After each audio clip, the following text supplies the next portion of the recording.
e siamo arrivati ai 257 contatti, poi sottoposti a stretta verifica. Si è tenuto a Monfalcone il primo concorso per il miglior cocktail analcolico organizzato dallo IAL e dalla sezione regionale dell'associazione Barman. Vi hanno partecipato studenti delle scuole alberghiere del Triveneto. Vediamo.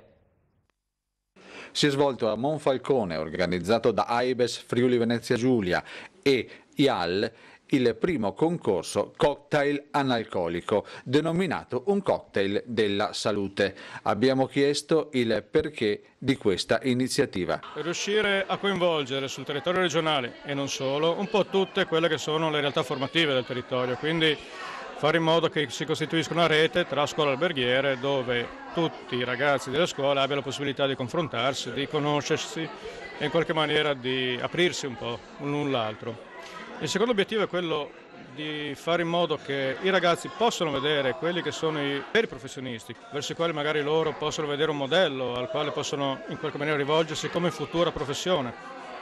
Il terzo è il bere responsabile, quindi azienda sanitaria, che comunque trasmette il messaggio ai ragazzi che il cocktail è bello anche se non è alcolico. I ragazzi erano molto preparati, sono seguiti molto bene dai vari professori che li hanno preparati per questo incontro più che una gara, perché è stato vissuto come un confronto con le varie scuole e il messaggio è molto semplice, si può fare festa anche bevendo alcol free.